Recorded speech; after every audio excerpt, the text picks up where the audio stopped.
Film ini mengisahkan sebuah keluarga yang harus bersandiwara. Sandiwara yang seperti apa ya? Oke, ini dia alur ceritanya. Dulu sekitar tahun 50-an, ada seorang pemuda yang selalu menunggu kedatangan gadis yang disukainya di halte bus agar bisa pulang bersama. Walaupun akhirnya dia hanya mengikuti gadis itu dari belakang. Namun hari ini dia memberanikan diri untuk bertanya siapa nama gadis cantik itu. Mereka pun berkenalan. Scene beralih ke masa kini. Seorang pria tua bernama Kim Sung Chil marah-marah karena truk pindahan menghalangi jalannya. Ia akan dapat tetangga baru, seorang ibu muda bernama Minjung dan keluarganya. Melihat kegalakan Sung Chil, Minjung hanya bisa diam. Ia segera menarik anaknya Dayong yang ingin mengajak Sung Chil bermain petak umpet. 이건 남의 집 앞을 가로막고 이건 뭐 하는 짓이냐고? 이거 봐. 너 당장 차 빼! 구청에 신고 들어가기 전에 차 빼! 뺄게요. 당장 빼라고! 예. Sung Chil berjalan sambil mengomel sampai mengagetkan sepasang anak SMA bernama Ah Hyung dan Min Sung. Tapi mereka justru kesenangan dan mengikuti Sung Chil dari belakang. Sung Chil adalah seorang veteran angkatan laut. Ia tinggal seorang diri dan orang sekitarnya sudah maklum dengan sifat galaknya. Buktinya pagi ini dia membuat kemacetan di tengah jalan. Meskipun sudah tua, Sung Chil masih bekerja di sebuah swalayan. Hari ini ia terlibat cekcok dengan seorang pelanggan swalayan. Setelah insiden dengan pelanggan, Sung Chil dipanggil ke ruangan bos. Bukannya dimarahi, Sung Chil malah mengomel ke bos swalayan yang bernama Jang Su. Ia terus saja membujuk Sung Chil agar setuju dengan modernisasi desa mereka. Tapi lagi-lagi Sung Chil menolak. Jang Su sangat stres. Ia lalu mendatangi restoran temannya Bok Sung untuk membahas masalah Sung Chil. Istri Bok Sung keluar dan menanyakan di mana karyawan delivery mereka. Tak lama, keduanya pun tiba. Salah seorang gadis yang bernama In Sun langsung memeluk Jang Su yang merupakan kekasihnya. Sung Chil menyibukkan diri selama di rumah agar tak merasa kesepian. Namun salah satu kamar terus terkunci dan Sung Chil tidak tahu di mana kuncinya. Ketika ingin menanak nasi, Sung Chil terkejut karena nasi telah matang. Ia jadi panik dan segera menelpon polisi. Tapi polisi jadi kesal sendiri karena tidak mungkin pencuri menanak nasi dahulu baru kabur. Esok harinya, Sung Chil mengacaukan kampanye modernisasi di desanya. Tapi tak ada satupun warga desa yang berani memarahinya. Sebelum pulang ke rumah, Sung Chil mengunjungi teman sesama veterannya yang juga hidup sendiri dan memberi roti kesukaannya. Hari berikutnya, Sung Chil kebingungan karena swalayan tempatnya bekerja tutup. Jeffrey yang kebetulan akan bermain bola bersama Jang Su dan Bok Sung heran sebab Sung Chil sering melupakan hari libur, tapi tidak dengan cap hukumnya. Jang Su kemudian mengajak Sung Chil untuk ikut bermain bola dengan mereka. Sampai di lapangan, semua dibuat terpana oleh Sung Chil.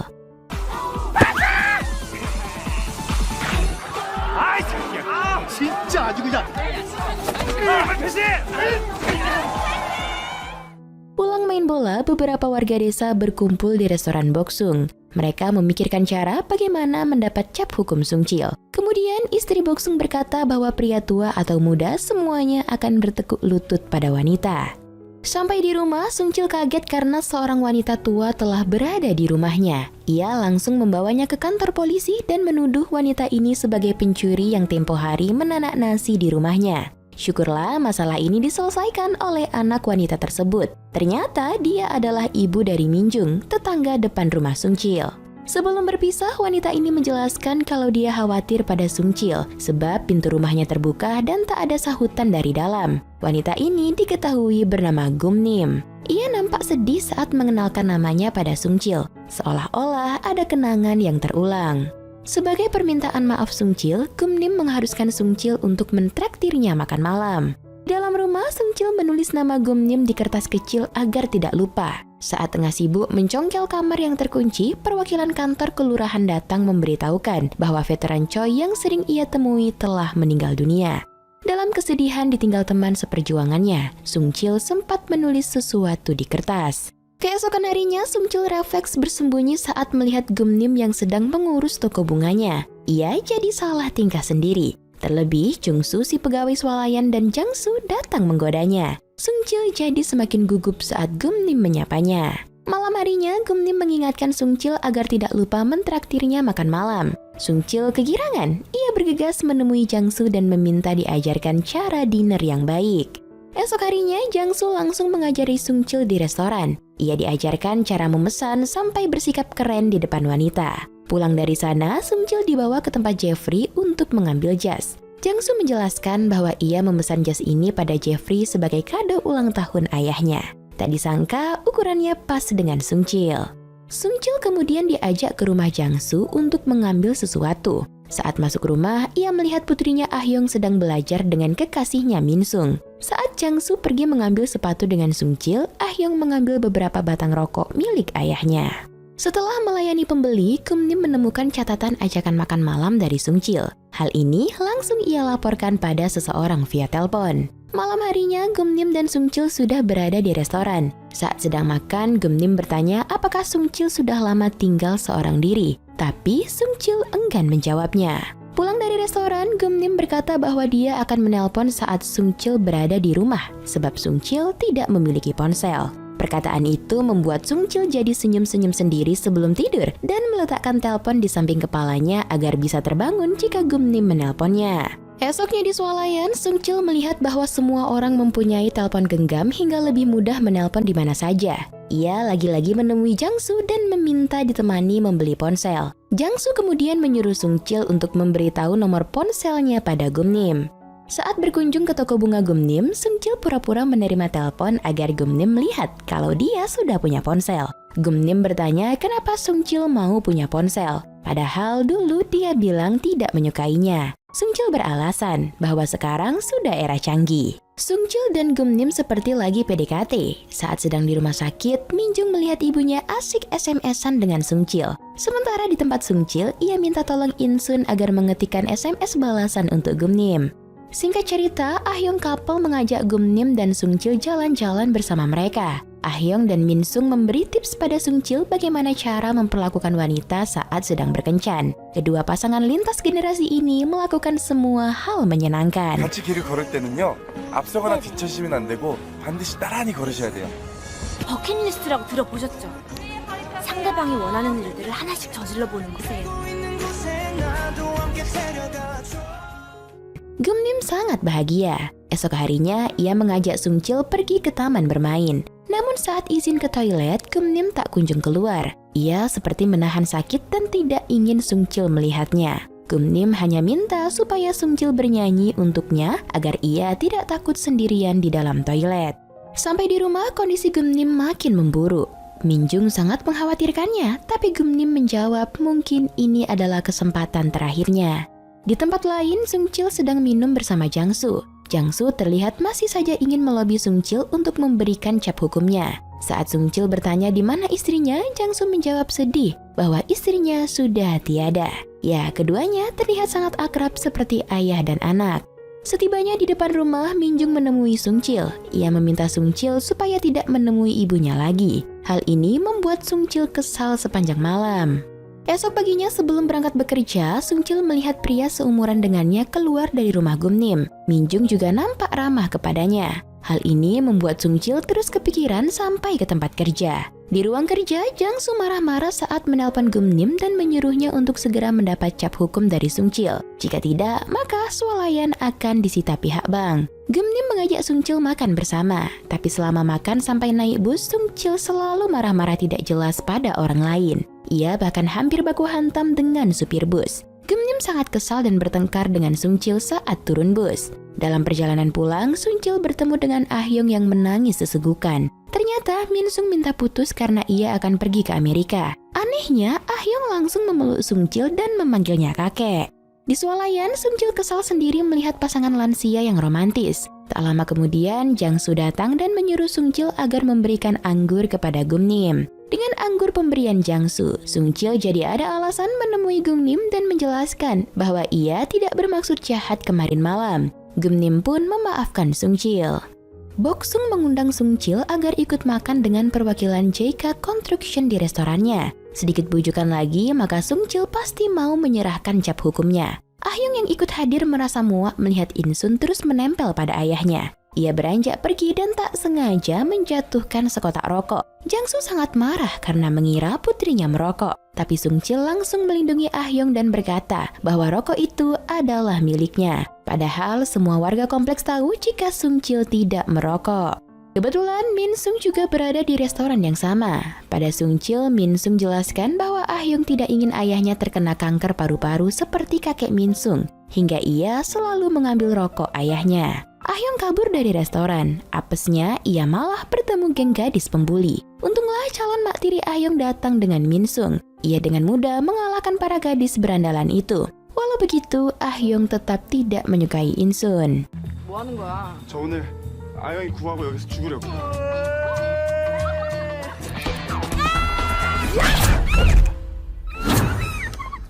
없어? 아니 한 명만 골라봐봐. 살려 진짜.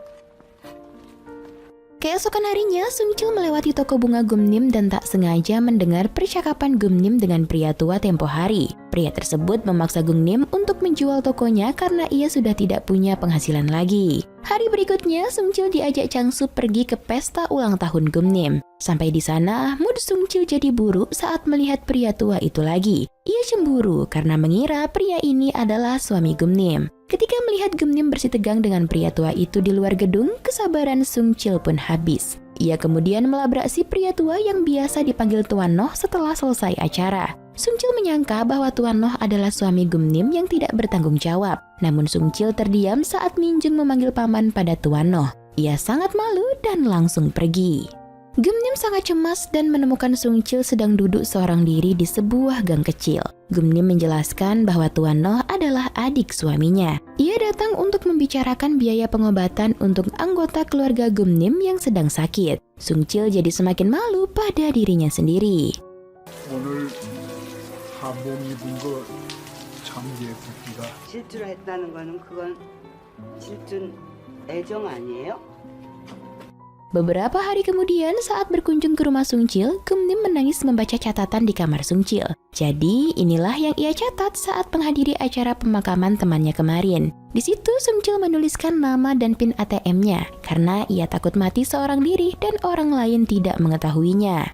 Hari selanjutnya, Gumnim mengajak Sungcil ke sebuah gereja. Entah mengapa, Sungcil sangat bahagia seolah-olah sudah pernah ke gereja ini sebelumnya. Namun di kencan mereka selanjutnya, Sungcil lupa kalau Gumnim mengajaknya ketemuan di taman.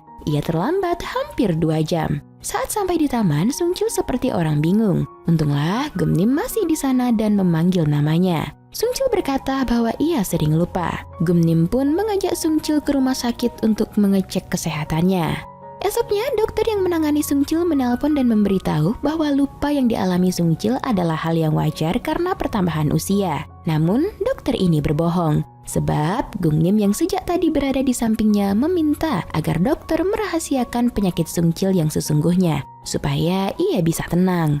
Sebelum pamit, sang dokter juga mengingatkan Gumnim agar tidak lupa meminum obatnya.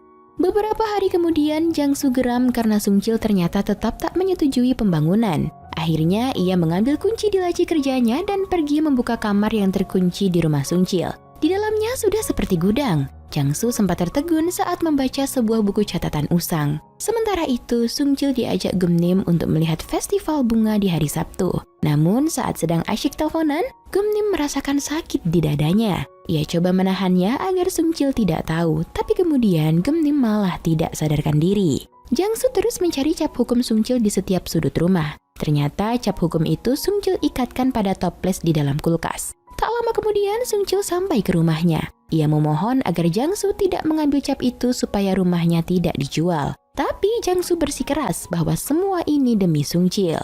Baru saja kabur dari rumah Sungcil, Jangsu mendapat telepon yang membuatnya segera berlari kencang. Hari demi hari, Sungcil terus mengintip ke rumah Gumnim dan toko bunganya. Sebab sampai sekarang Gumnim tak kunjung menghubunginya. Panggilan dari Sungcil juga tak diangkat sebab Min Junglah yang memegang ponsel ibunya. Sungcil teringat bahwa hari ini ia janjian pergi ke festival bunga dengan Gumnim. Ia segera naik bus dan menuju ke sana. Namun saat dalam perjalanan, ia lupa akan tujuannya. Setelah bertanya sana-sini, akhirnya Sungcil sampai di festival bunga.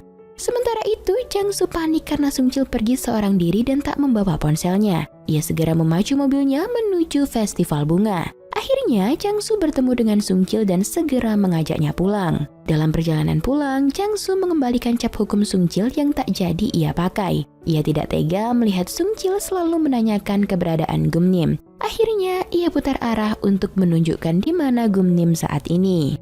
Sungcil dibawa ke rumah sakit. Minjung yang melihat kedatangan Sungcil sangat marah pada Jangsu yang ia panggil kakak. Tapi Jangsu tidak sanggup merahasiakannya lagi dari Sungcil.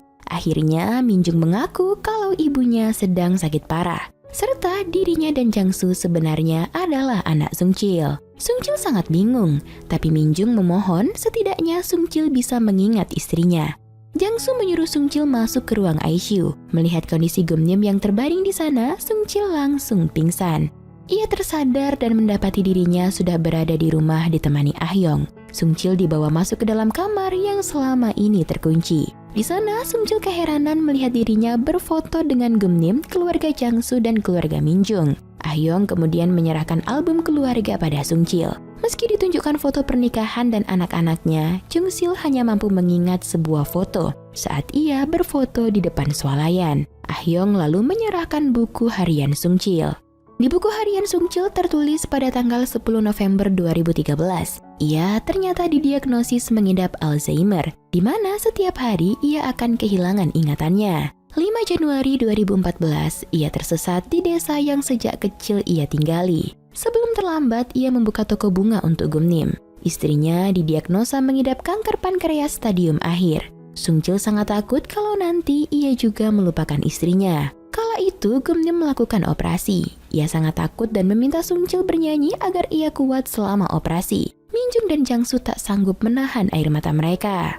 Kian hari, Alzheimer Sungcil makin memburuk. Ia bahkan mulai mengira anak-anaknya sebagai tamu. Adik Sungcil, Tuan Noh, menyarankan Minjung dan Jangsu untuk memasukkan Sungcil ke panti jompo. Tapi mereka jelas menolak karena masih sanggup mengurus ayah mereka. Hal ini membuat Sungcil semakin bersalah dan mencoba bunuh diri. Syukurlah dia masih bisa diselamatkan. Dokter menjelaskan bahwa Sungcil sangat syok tentang penyakit istrinya hingga Alzheimer-nya kian memburuk. Ia mengira hidup seorang diri dan lupa akan keluarganya. Dokter menyarankan supaya Sungcil tidak tahu kalau ia mengidap Alzheimer demi kesehatannya.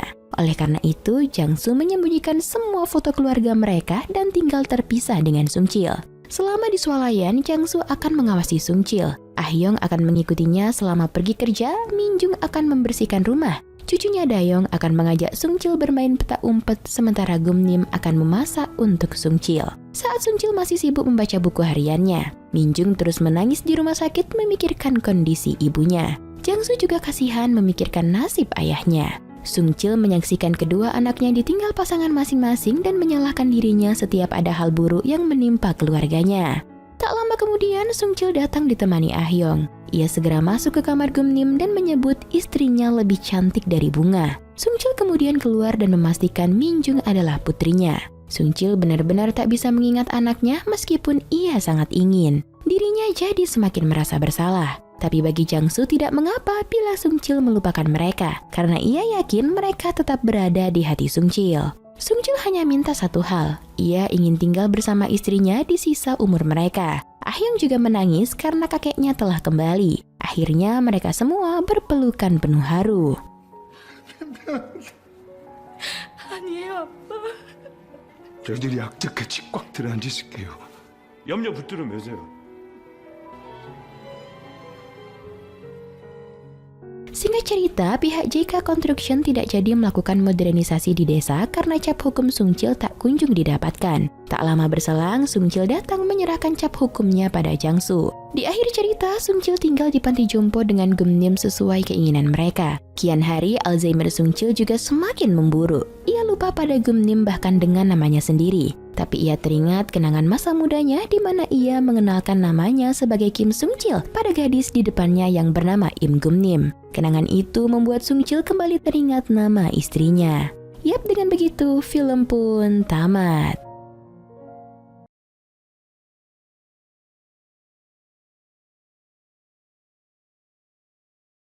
Cerita diawali pada tahun 1999. Seorang pria bernama Yong Ho jatuh terbaring di bawah rel kereta api. Dengan tatapan nanar dan berkaca-kaca, ia menatap langit. Ia baru saja hendak mencoba bunuh diri dengan menabrakkan dirinya ke kereta api. Sebelum kejadian itu, Yongho datang ke acara reuni teman-teman sekolahnya setelah 20 tahun tidak bertemu. Yongho datang dengan rasa frustasi yang parah. Ia seolah berada di titik terendah dalam hidupnya. Teman-temannya tidak menyangka dapat berjumpa kembali dengan Yongho. Mereka tidak pernah mendengar kabar dari Yongho selama 20 tahun ini. Tak berapa lama setelah mengacau di acara reuni tersebut, pria malang itu naik ke atas rel kereta api. Ia akan melakukan bunuh diri. Seorang temannya menyuruh untuk turun, tapi ia tidak mendengarkan. Karena terlalu mabuk, teman-temannya yang lain membiarkan Yongho begitu saja. 대체 왜 그래? 응? 내려와서 얘기 좀 해.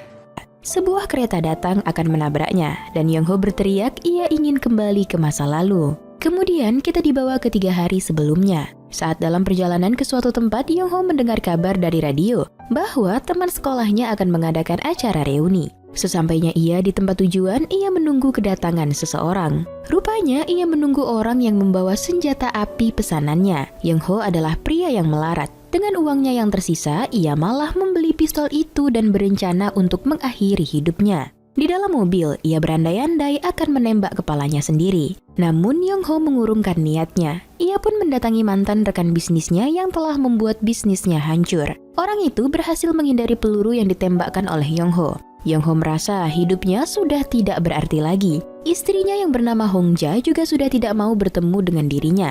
Hongja juga tidak membolehkan Yongho bertemu dengan anaknya sendiri. Yongho kembali ke sebuah gubuk tempat yang ia tinggali. Seseorang sudah menunggu kepulangannya. Orang itu terlihat tidak memiliki niat buruk dan Yongho mempersilahkannya masuk. Namun Yongho yang curigaan menodongkan senjata kepada orang itu. Ia paranoid, merasa orang itu datang karena diutus oleh seseorang untuk membunuhnya. Yongho bercerita, ia tidak ingin mati sendirian. Sebelum bunuh diri, ia akan membunuh orang-orang yang sudah mengacaukan hidupnya. Ia mengalami depresi berat karena orang-orang kepercayaannya sudah meninggalkannya. Yongho tidak ingin lagi hidup menderita. 달러 빚 내주고 고리 뜯어낸 사채업자 그 흡혈귀 같은 새끼 죽여버릴까? 딱한 놈만 내 저승길에 같이 동행하자. Setelah mendengarkan curhatan Yongho, orang itu mulai mengatakan bahwa ia adalah suami Sunim. Sejenak, Yongho terdiam kaget. Suami Sunim lalu memohon agar Yongho bersedia mengunjungi istrinya yang sedang sakit keras. Dan itu adalah permintaan terakhir Sunim kepada sang suami. Sunim dan Yongho dulu pernah saling mencintai. Sunim ingin bertemu sekali lagi dengan Yongho. Selanjutnya, Yongho bersedia mengunjungi Sunim di rumah sakit. Suami Sunim membelikan Yongho pakaian baru agar ia tampak rapi ketika bertemu dengan Sunim. Sebelum sampai ke rumah sakit, Yongho membeli permen min sebagai oleh-oleh untuk ia berikan kepada Sunim. Sesampainya di rumah sakit, Sunim ternyata sudah tidak sadarkan diri. Padahal tadi malam Sunim masih bisa berbicara. Yongho akhirnya menemui Sunim yang sudah tidak sadarkan diri di ruang ICU. Yongho memberikan permen min yang ia bawa. Permen itu mengingatkannya kepada Sunim karena dulu ketika Yongho masih menjalin kasih dengan Sunim, ia sering diberi permen min itu. Sambil menangis, Yongho pun meminta maaf kepada Sunim. Meski sekarat, Sunim masih bisa mendengar. Ia menangis mendengarkan permintaan maaf dari Yongho. Sebelum pergi, suami Sunim memberikan sebuah kamera. Selama ini, Sunim menyimpan kamera itu, yang ternyata itu adalah hadiah yang pernah Sunim berikan kepada Yongho. Namun sayangnya, setelah keluar dari rumah sakit, tanpa penyesalan, Yongho malah menjual murah kamera itu. Pemilik toko kamera juga mengembalikan roll film yang ada di kamera itu. Ternyata uang yang didapat dibelikan makan malam oleh Yongho. Sambil melihat isi roll film itu, ia menangis histeris. Film ini akan terus menceritakan kehidupan Yongho secara mundur dari tahun 1999 sampai pada masa-masa sekolahnya pada tahun 1979. Hingga membuat kita mengerti makna yang sebenarnya terjadi. Betapa kehidupan adalah rantai yang penuh kejutan. Mundur ke tahun 1994. Pada saat itu, Yongho adalah seorang pria sukses. Ia memiliki bisnis yang ia jalankan bersama rekannya, yaitu bisnis perabotan dan memiliki beberapa saham di perusahaan lain. Yongho yang begitu sibuk tidak punya waktu untuk keluarga. Namun ia mengetahui istrinya Hongja sedang menjalin hubungan dengan lelaki lain. Ia menyewa mata-mata untuk mengintai istrinya. Setelah menemukan keberadaan istrinya, ia menangkap basah istrinya sedang berselingkuh di kamar hotel. Murkanya tak dapat dihindari, ia menghajar sang istri beserta selingkuhannya.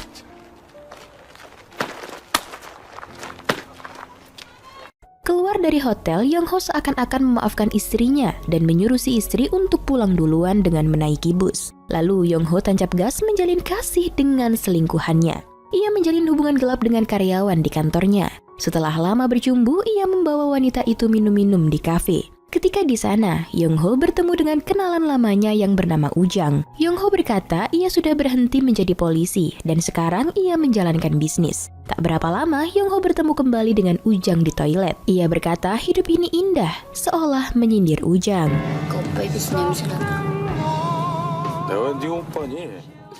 Beberapa hari berlalu, Yong Ho mengajak rekan-rekan kerjanya makan bersama di rumah barunya. Bahkan di hadapan rekan-rekannya, ia tanpa malu bertengkar dengan istrinya. Yong Ho tentu dapat menutupi perselingkuhannya dengan baik. Karyawan selingkuhannya juga datang dengan santai ke rumahnya. Sebelum makan, Hongja memimpin doa makan bersama.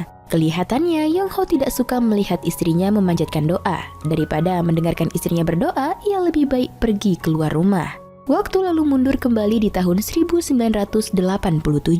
Saat itu, Yong Ho baru mulai berkeluarga. Hongja juga sedang mengandung anak mereka. Pada masa itu, sedang marak-maraknya demonstrasi besar-besaran di seluruh Korea yang menentang rezim otoriter yang selama ini berkuasa. Yong Ho bekerja sebagai polisi. Tak tergambar jelas cinta kasih Yong Ho kepada Hongja. Ia seolah cuek kepada sang istri. Di tempat kerjanya, Yong Ho lalu menginterogasi Ujang. Inilah awal pertemuannya dengan Ujang. Ujang merupakan salah satu mahasiswa yang ikut berdemonstrasi. Yong Ho menginterogasinya dengan cara yang keras dan tanpa ampun layaknya seorang oknum. Di Korea juga ada oknum, nggak cuma di Wakanda. Yong Ho menginterogasi Ujang untuk mendapatkan informasi keberadaan seorang buronan, yang merupakan teman kuliah Ujang.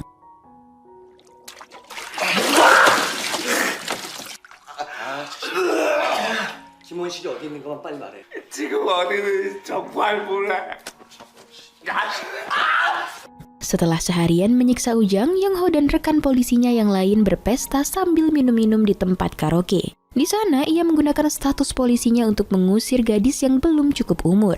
Setelah puas berpesta, mereka kembali menyiksa Ujang. Akhirnya, mereka mendapatkan informasi yang diinginkan. Seharian penuh disiksa, Ujang sangat ketakutan untuk berbicara dengan Yong Ho. Di samping Ujang yang menangis ketakutan dalam kurungan, Yong Ho menyindir bertanya, apakah hidup ini indah? Sebab ternyata itulah kata yang dituliskan Ujang dalam diarinya.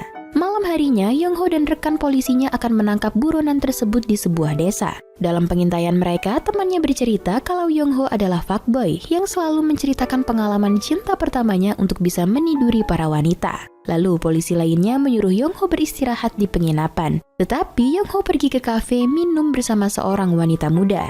Benar, apa yang dikatakan temannya. Yong Ho berusaha meniduri wanita itu dengan menceritakan kisah pengalaman cinta pertamanya. Wanita itu langsung tertarik mendengar cerita Yong Ho. Yong Ho pun berhasil menidurinya. 그 여자가 걷는 길을 나도 걷고 싶고 또 그 여자가 보는 바다를 보고 있는 비를 그 여자도 지금 보고 있으니까요. Setelah berhubungan, wanita itu masih penasaran dengan pengalaman cinta Yong Ho. Ia meminta Yong Ho mencurahkan perasaan untuk cinta pertamanya yang tak lain adalah Sunim. Yong Ho tidak bisa berkata apa-apa. Ia hanya menangis sambil menyebut-nyebut nama Sunim, cinta pertama yang sudah lama tidak ia jumpai. Esok paginya, Yong Ho kembali menemui rekan polisinya yang masih berjaga. Rupanya di situ rekan polisinya akan menyergap langsung si buronan.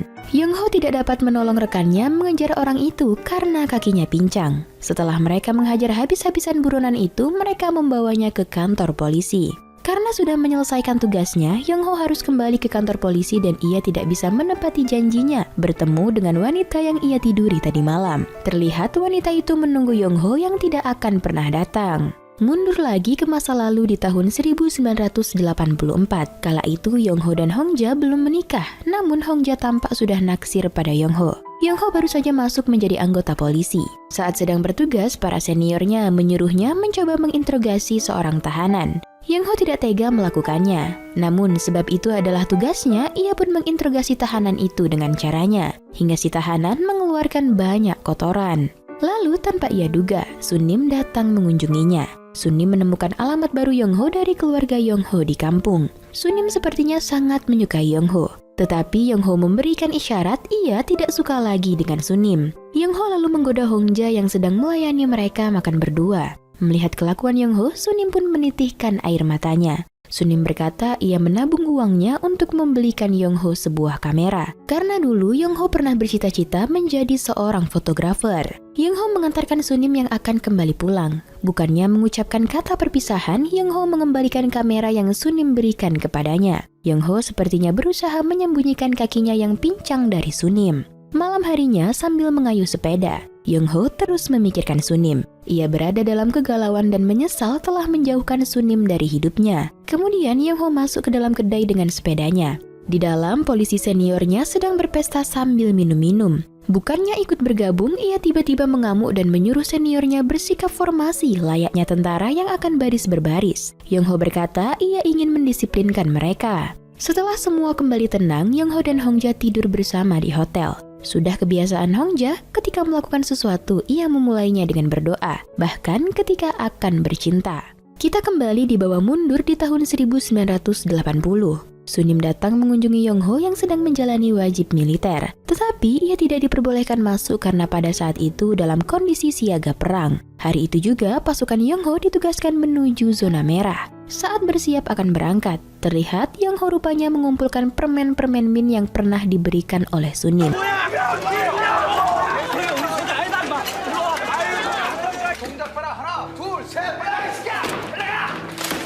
Dalam perjalanan ke zona merah, Young-ho menyadari Sunim datang mengunjunginya.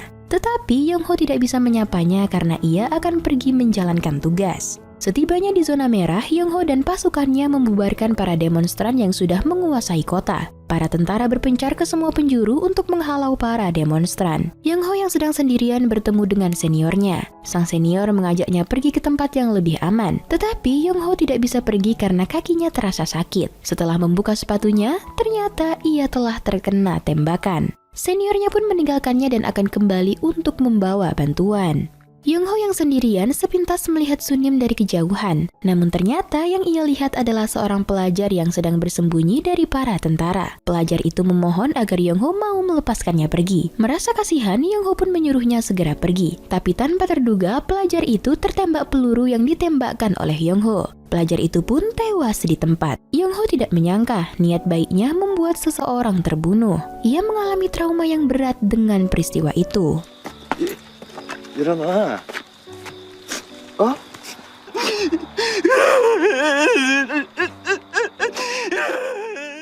Waktu mundur kembali ke tahun 1979. Saat itu, Young-ho dan teman-teman sekolahnya libur bersama di tepi sungai yang ada di awal film. Di sanalah pertama kalinya ia berkenalan dengan Sunim. Young-ho bercerita di masa depan ia bercita-cita menjadi seorang fotografer. Di sana, Sunim juga pertama kalinya memberikan permen min kepada Young-ho. Meski senang, tapi Young-ho merasa aneh. Ia merasa sudah pernah menginjakkan kaki di tempat itu. Young-ho pun ikut bernyanyi dengan bahagia bersama teman-temannya sambil sesekali melirik ke arah Sunim pujaan hatinya. Masa-masa itu merupakan masa yang paling indah bagi hidupnya. Young-ho pun pergi ke bawah rel kereta. Dengan tatapan nanar dan berkaca-kaca, ia menatap langit. Lalu film pun tamat. 꿈이었을까요? 영호 씨 그 꿈이요. 좋은 꿈이었으면 좋겠어요.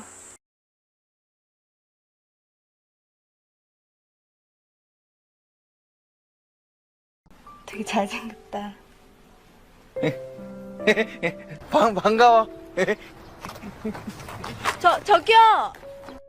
Film dimulai memperlihatkan seorang pria bernama Seung-ryong sedang membuat roti bakar, di mana membuat roti bakar merupakan keahliannya. Diketahui Seung-ryong memiliki keistimewaan yaitu cacat mental. Kemudian Seung-ryong yang tengah santai di atas bukit melihat seorang wanita, lalu menghampirinya. Seung-ryong memastikan sosok wanita itu lalu tersenyum riang memanggil namanya. Ya, wanita ini bernama Jiho. Ia baru pulang kuliah dari Eropa. Selama ini, kedatangan Jiho selalu ditunggu-tunggu oleh Seung-ryong. Ia begitu gembira bisa bertegur sapa dengan Jiho. Namun Seung-ryong tiba-tiba meminta maaf dan pergi meninggalkan Jiho. Jiho sedikit heran, namun kemudian melanjutkan berjalan pulang ke rumahnya. 반가워. 저기요! Saat itu ia kembali menemukan Seungryong bersembunyi. Seungryong yang ketahuan panik hingga salah tingkah dan kabur dari hadapan Ji-ho. Saat itulah sepatunya terlepas sebelah diambil oleh tukang sampah. Ji-ho yang tahu pun mengatakan kalau itu sepatunya, kemudian membawanya pulang. 가져가요 그럼. Keesokannya saat Ji-ho akan pergi keluar, ibu Ji-ho heran mengapa putrinya itu membawa pulang sepatu Seungryong. Ibunya lantas menceritakan kalau Seungryong adalah teman Ji-ho sewaktu kecil. Ji-ho pun mencoba mengingat-ingat dan mengaku waktu kecil ia tidak punya teman yang bodoh dan idiot. Ji-ho kemudian pergi keluar jalan-jalan. Ia mampir ngopi di kedai kopi bintang kecil. Saat tengah sendiri, Ji-ho dihampiri seorang pria bernama Sang-soo yang mengatakan ia tidak sedang membutuhkan wanita untuk dipekerjakan. Ji-ho bingung. Ia menegaskan kalau ia datang hanya untuk minum kopi. Mendengar itu, Sang-soo kembali menjelaskan kalau tempat itu adalah tempat orang-orang mencari wanita dan mabuk-mabukan. Tak lama, pria yang tengah bermesraan dengan seorang wanita menghampiri Ji-ho bahkan menggodanya. Sang-soo pun mencoba melindungi Ji-ho dengan memperingatkan lelaki tersebut kalau Ji-ho bukan wanita yang ia maksud. Ji-ho hanya wanita biasa yang sedang ngopi. Mengetahui kejadian itu, Ji-ho memutuskan pulang. Di perjalanan pulang, ia kembali bertemu dengan Seungryong yang bersembunyi di tiang listrik dekat rumahnya. Ji-ho jadi mengenang dan mengingat kembali siapa Seungryong. Akhirnya, Ji-ho pun ingat. Ia mendekati Seungryong lalu menyapanya. Seungryong yang disapa kaget hingga berusaha bersembunyi dari Ji-ho. Mereka sempat ngobrol sesaat sebelum akhirnya Seungryong kembali berlari menghindari Ji-ho. Dan lagi-lagi sepatu Seungryong lepas sebelah. Ji-ho pun kembali mengambil sepatu Seungryong dan membawanya pulang. 안 보인다. 미안해. 뭐가 미안해? 승영이 어디 안 가? Kini kita kembali ke masa kecil. Ternyata Seungryong sangat senang melihat Ji-ho bermain piano. Ia selalu mengintip Ji-ho ketika sedang memainkan piano. Suatu hari, piano yang biasa digunakan Ji-ho terbakar. Seungryong dijadikan pelaku atas kejadian itu. Tak cukup di situ, Seungryong sampai dikeluarkan dari sekolah. Padahal yang membakar piano tersebut bukan Seungryong, melainkan Sang-soo yang tak sengaja melempar puntung rokok di bawah piano hingga piano itu terbakar. Di masa kini, tampak Seungryong seperti biasa tengah menyiapkan roti bakar. Roti bakar itu ternyata bukan untuk dirinya, tapi untuk adiknya yang bernama Ji-in. Setiap hari, Seungryong berjualan roti bakar di depan sekolah Ji-in. Namun, Ji-in malah malu karena kakaknya cacat mental. Jadi, tidak ada satupun teman-teman Ji-in yang tahu kalau Seungryong adalah kakaknya.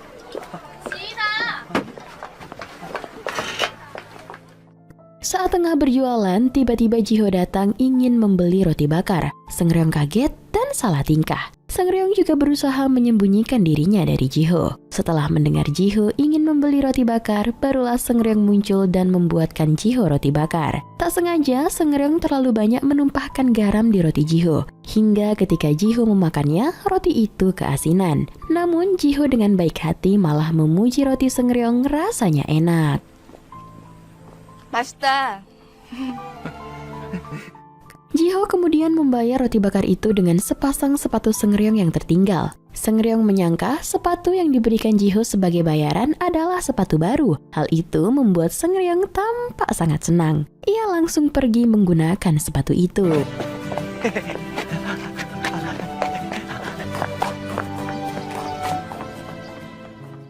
Di rumah, Ji-ho yang baru sampai diajak ngobrol oleh ibunya. Ibunya itu bercerita kalau Seungryong tidak cacat mental sejak lahir. Ia cacat mental karena keracunan asap yang ditimbulkan pemanas ruangan saat Seungryong dan ayahnya tengah tertidur. Kejadian itu membuat ayah Seungryong meninggal, sementara Seungryong selamat namun dengan kondisi otak yang rusak akibat keracunan asap. Malam harinya, Ji-ho menemukan Seungryong bersembunyi di balik tiang di dekat rumahnya. Ji-ho menyapanya, namun Seungryong kaget dan bersembunyi dari Ji-ho. Saat Seungryong akan lari menghindari Ji-ho lagi, Ji-ho pun mencegahnya. Ji-ho bertanya kenapa Seungryong selalu kabur setelah disapa oleh Ji-ho. Seungryong pun menjawab kalau dulu Ji-ho pernah berkata untuk menjauhinya dan jangan muncul lagi di hadapannya. Mendengar itu, Ji-ho meminta Seungryong melupakan kata-kata yang dulu ia ucapkan. Ia memperbolehkan Seungryong bertemu dan bertatap muka dengannya. Ji-ho lalu melihat Seungryong memakai sepatu yang ia berikan tadi. Jiho heran apakah kaki Seungryong tidak sakit. Dengan polos, Seungryong mengatakan kakinya tidak sakit dan itu merupakan sepatu pemberian Jiho. Jiho pun menyuruh Seungryong melepas sepatu itu dan menunggunya sebentar. 잠깐만 기다려. Tak lama dari Jiho pergi, Jiho pun kembali dengan membawa sepatu yang diambil dari rumahnya dan memakaikannya ke Seungryong. Seungryong tampak nyaman dan gembira dengan sepatu itu hingga terus berjalan pulang tanpa berpamitan dengan Jiho.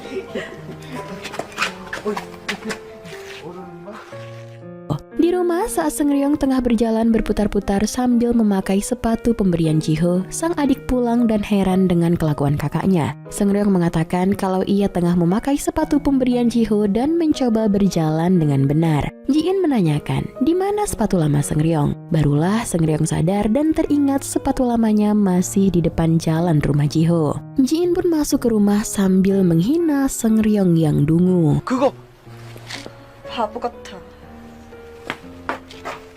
Tak berapa lama salju turun untuk pertama kalinya.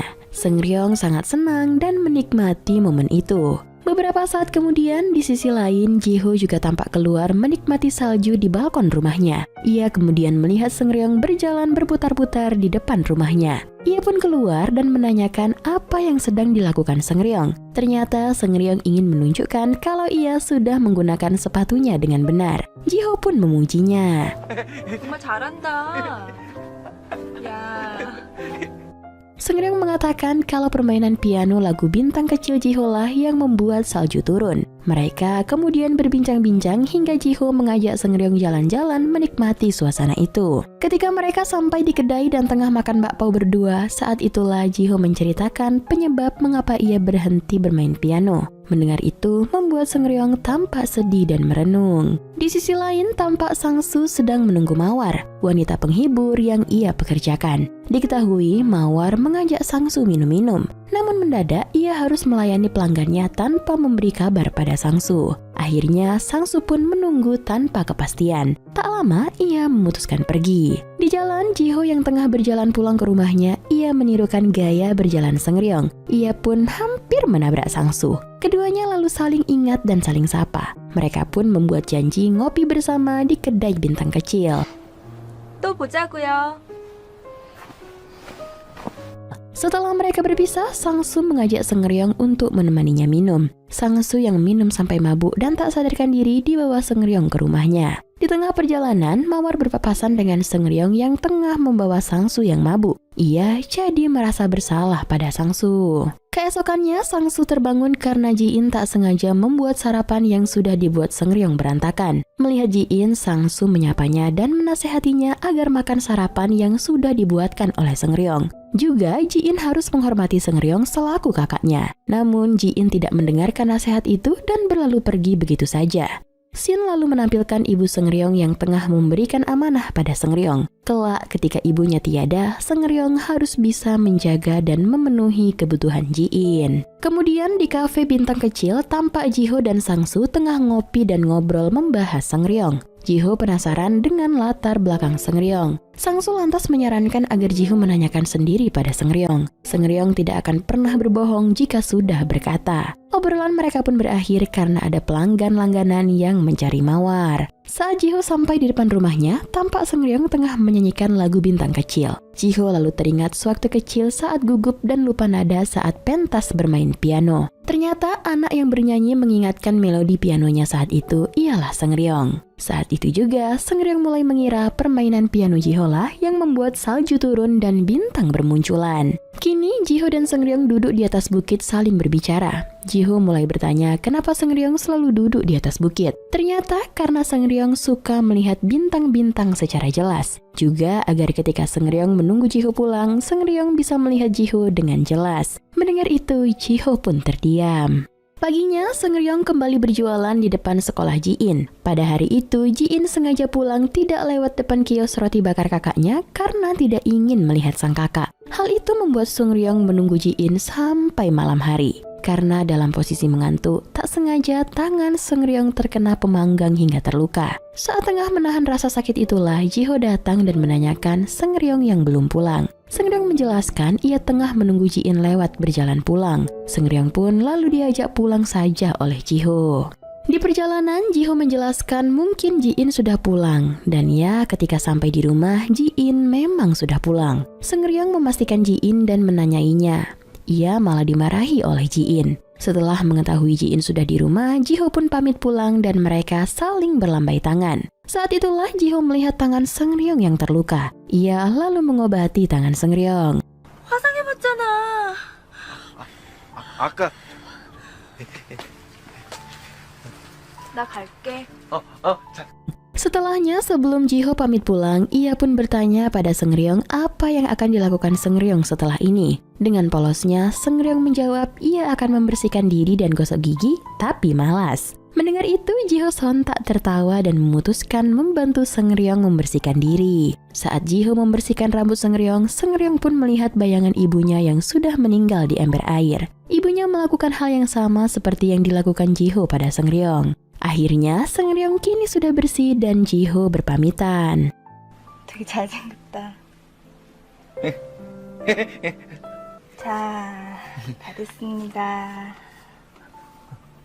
Di pagi hari seperti biasa, Seungryong menyiapkan roti bakar untuk Ji-in. Ia memastikan Ji-in sudah bangun atau belum. Tampak Ji-in sudah bangun namun dalam kondisi sakit. Ia pun tidak mau menjawab Seungryong. Di depan sekolah, tampak Seungryong berjualan roti bakar seperti biasa. Sambil jualan, ia tampak menunggu Ji-in berangkat sekolah. Setelah lama menunggu, ia pun melihat Ji-in datang terlambat ke sekolah. Seungryong yang khawatir bertanya kenapa Ji-in terlambat. Namun Ji-in malah memakinya agar Seungryong jangan berbicara kepadanya. Saat istirahat, ada beberapa siswi yang membicarakan Ji-in sakit dan seharian dihukum karena terlambat. Mendengar itu, Seungryong berteriak memanggil Ji-in dan berlari menuju sekolah. Di dalam sekolah, Seungryong terus berlari sambil memanggil nama Ji-in. Setelah berhasil menemukan kelas Ji-in, ia langsung mengangkat Ji-in. Saat ditanya oleh guru, Seungryong pun menjelaskan bahwa dia adalah kakaknya Ji-in. Ia terus mengulang-ulang kata-kata itu sambil menggendong Ji-in keluar sekolah untuk dibawa ke rumah sakit. 얼른 병원 가자. 얘는 제 동생 지인이고요. 저는 얘 오빠예요. Di rumah sakit itu, sang dokter meminta Seungryong tenang karena Ji-in sudah ditangani. Sore harinya, Sang Soo datang ke kios Seungryong dan bertanya di mana Seungryong. Bapak penjaga kios itu pun menceritakan kejadian tadi. Sang Soo pun tahu dan langsung menuju ke rumah sakit. Di sana, ia menawarkan untuk berganti menjaga Ji-in. Seungryong pun meminta Sang Soo menjaga Ji-in dengan baik, lalu akhirnya tidur dalam posisi duduk. 상수야, 지인이 돌봐줘.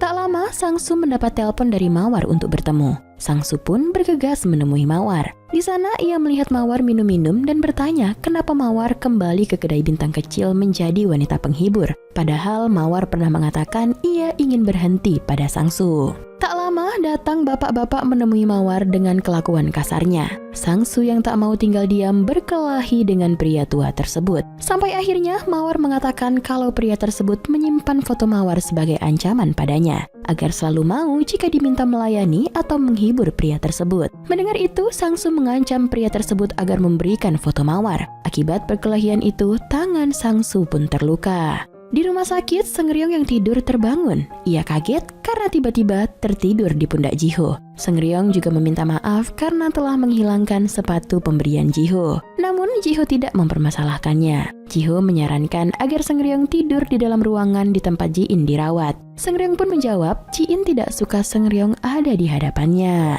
Pagi harinya, saat Seungryong terbangun, ia melihat sepatu baru yang diberikan Ji-ho. Ji-ho berpesan di surat agar Seungryong menjaga baik-baik sepatunya dan jangan dihilangkan lagi.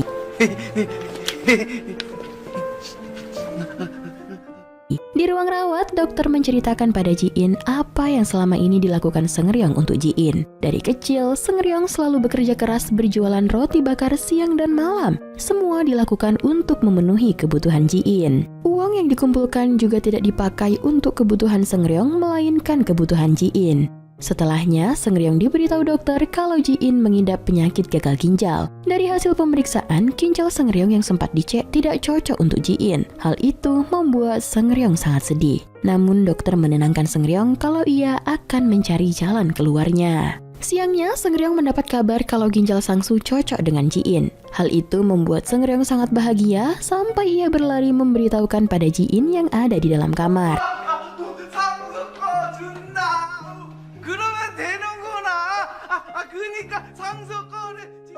Setelahnya, Seungryong dan Jiho duduk di atas bukit. Seungryong memohon pada Jiho agar memainkan piano saat Ji-in operasi nanti. Seungryong memiliki keyakinan jika Jiho memainkan piano dengan lagu bintang kecil, maka bintang-bintang di langit pun akan muncul. Ia juga memiliki keyakinan orang yang sudah meninggal menjadi bintang-bintang di langit. Sehingga saat Ji-in dioperasi, ayah dan ibunya yang sudah meninggal dapat melihatnya. Di sisi lain, Mawar mencoba menahan pria tua kemarin agar jangan melakukan apapun pada Sangsu. Ia khawatir Sangsu dibuat celaka. Akan tetapi setelah Mawar pergi, pria tua itu memberikan instruksi pada anak buahnya membuntuti Mawar dan menghabisi orang yang bertemu dengan Mawar dengan ciri-ciri tangan kanan diperban. Seperti yang kita tahu, tangan Sangsu terluka akibat berkelahi kemarin dan bisa jadi sekarang tangan Sangsu diperban. 손에 붕대를 감고 있다. Setelahnya, Mawar menemui Seungryong yang sedang menutup kios mencari keberadaan Sangsu.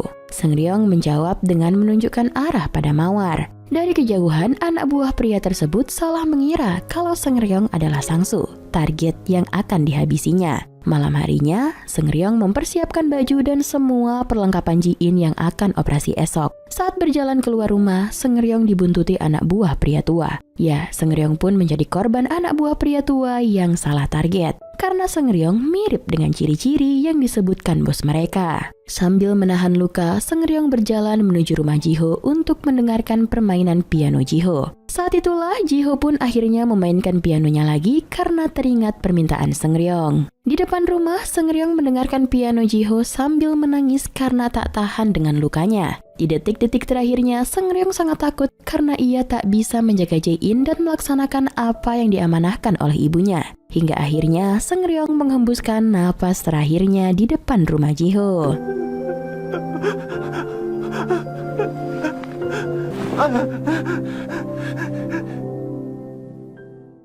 Adegan pun berpindah saat hari tengah hujan deras. Jiho sedang meratapi tempat di mana ia melihat tempat terakhir Seungryong. Adiknya Ji-in datang ke pusat administrasi mengambil surat kematian sang kakak. Di sini, Ji-in menangis dan berulang kali mengucapkan kata yang sama kalau ia adalah adik Song Seungryong. Hal yang ia lakukan saat ini sama persis seperti yang dilakukan Seungryong dulu saat menggendong Ji-in menuju rumah sakit. 내가 그 사람 동생이 저는 얘 오빠 성룡이에요. 그 사람이 내 오빠고요. 얘는 제 동생 지인이고요. 내가 그 사람 동생이에요. Di akhir adegan, terlihat Ji-in menangis mengenang kakaknya yang selama ini tidak dia akui, di mana selama ini Seungryong menjaganya dengan baik. Nampak terdapat catatan amanah ibunya yang ditempel di kamar Seungryong. Kini Sangsu yang menggantikan Seungryong berjualan roti bakar dan membantu menjaga Ji-in untuk Seungryong. Di sisi lain, Jiho yang kembali ke Eropa mulai bermain piano lagi. Usai bermain piano, ia menangis mengenang Seungryong dan mempersembahkan permainannya untuk Seungryong. Di dalam hatinya, Seungryong telah memberikan semangat untuk ia bermain piano lagi. Yap, dengan begitu, cerita pun berakhir.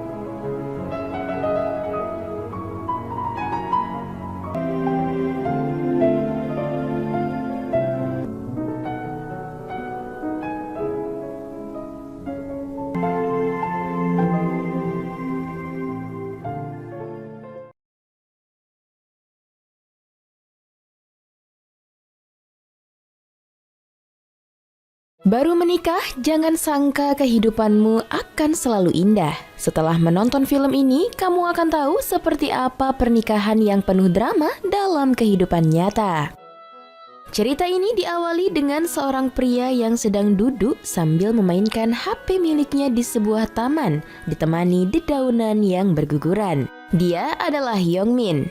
Sebuah percakapan yang agaknya seru sekaligus mengagetkan terjadi di grup sosial media miliknya. Dengan rasa gelisah seperti cacing kepanasan, Hyungmin memberitahu teman-temannya yang ada di grupnya kalau dia ingin menikah.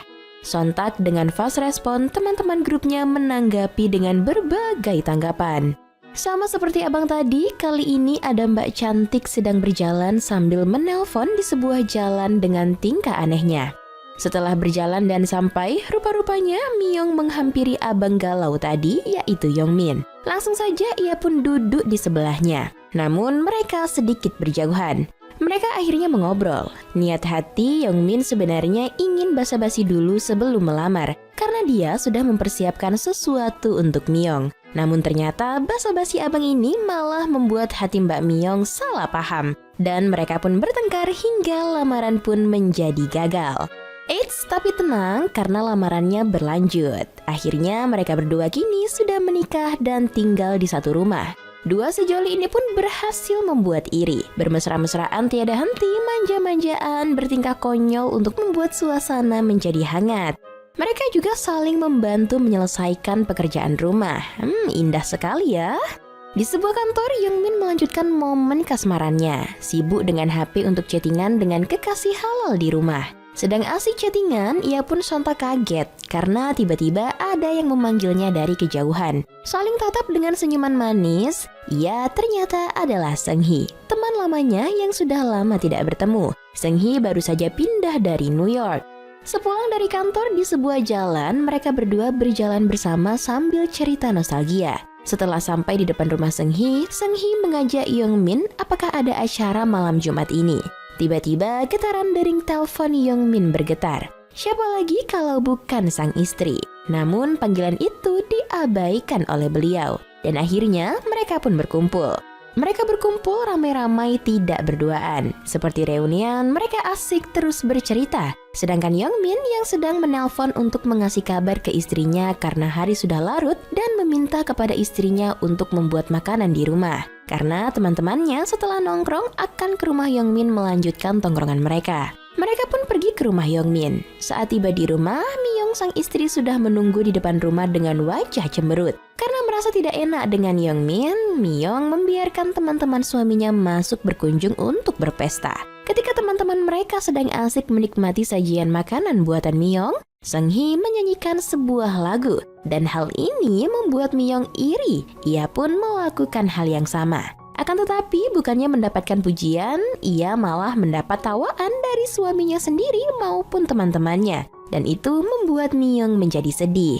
Namun keesokan harinya mereka berdua pergi nonton di salah satu bioskop. Di saat itu Myung bertemu dengan juniornya yang merupakan teman kerjanya. Mereka terlihat begitu dekat dan Myung sedikit membicarakan keburukan suaminya. Hal ini didengar oleh Yongmin yang membuatnya marah serta cemburu parah.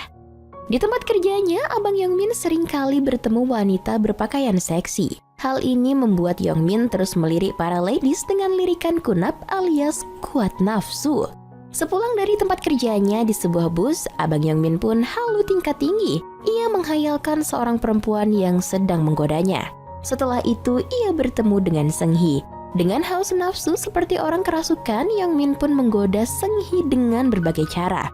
Kebetulan pula Seung-hee ini lagi kesepian. Dan tak berapa lama ia pun mengajak Seung-hee menginap di sebuah penginapan. Dengan buru-buru bak orang kesetanan, Yongmin langsung membuka semua pakaiannya. Namun saat berada di kamar dan sudah di atas ranjang, mereka mencoba melakukan hubungan. Akan tetapi hal itu tak jadi dilakukan oleh Yongmin. Karena saat melihat wajah Seung-hee, ia teringat istrinya dengan menyebutkan nama sang istri. Hal itu membuat Seung-hee kesal dan kecewa. Akhirnya ia pun pergi meninggalkan penginapan dan pulang ke rumah pada subuh pagi. Saat itu istrinya sedang menginap di rumah ibunya.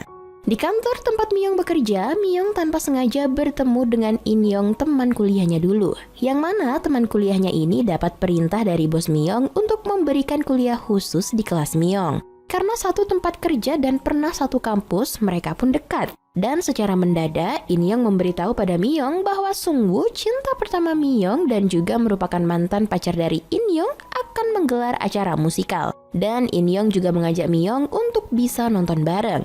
Dan saat malam harinya, di kamarnya, Myung dengan rasa penasaran yang begitu tinggi mencari tahu info konser Seung-woo sang cinta pertama di internet. Dan tanpa berpikir panjang, Myung langsung pesan 2 tiket sekaligus. Keesokan harinya, Myung pun super sibuk untuk berdandan dan pergi menyaksikan konser Seung-woo sendirian. secara diam-diam tentunya. Seusai pertunjukan berakhir tanpa sengaja dan harus lari-larian dulu, mereka pun akhirnya bertemu. Mereka lalu duduk bersama dan menceritakan masa lalu mereka dengan malu-malu. Sungwoo yang masih menyukai Miyong mengutarakan kalimat bahwa Miyong tidak berubah sama sekali alias masih cantik. Buaya. Namun gak ada hujan, gak ada ojek, hidung Miyong tiba-tiba mimisan. Dengan sigap, Sungwoo langsung menanganinya. Melihat Sungwoo sigap, Miyong teringat masa lalu. Dia beranggapan kalau setiap dirinya mimisan, Sungwoo langsung bergegas membelikan kaos merah untuknya agar menutupi warna darahnya. Scene berlanjut, Miyong bertemu dengan temannya Enjong di sebuah tempat nongkrong dan mereka sepertinya saling curhat.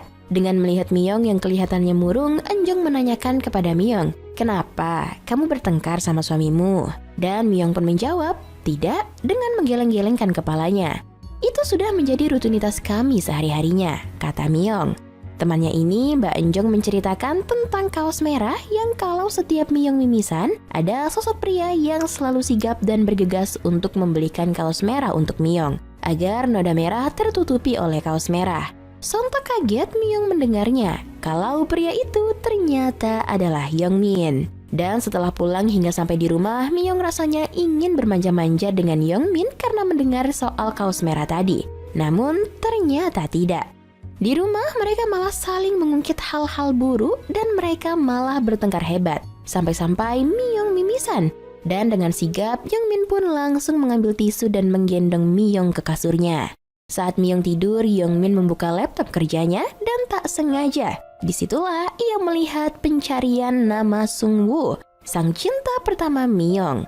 Dengan suntuk, ia pun keluar sambil hujan-hujanan. Tak sengaja ia bertemu dengan ibu yang punya kontrakan. Mereka pun saling cerita hingga Yongmin menanyakan tentang cinta pertama bagi wanita itu seperti apa kepada ibu tersebut. Dan ibu yang punya rumah itu pun memberikan nasihat kepada Yongmin. Mendengar nasihat itu, Yongmin pun tersenyum dalam hati dan segera bergegas pulang.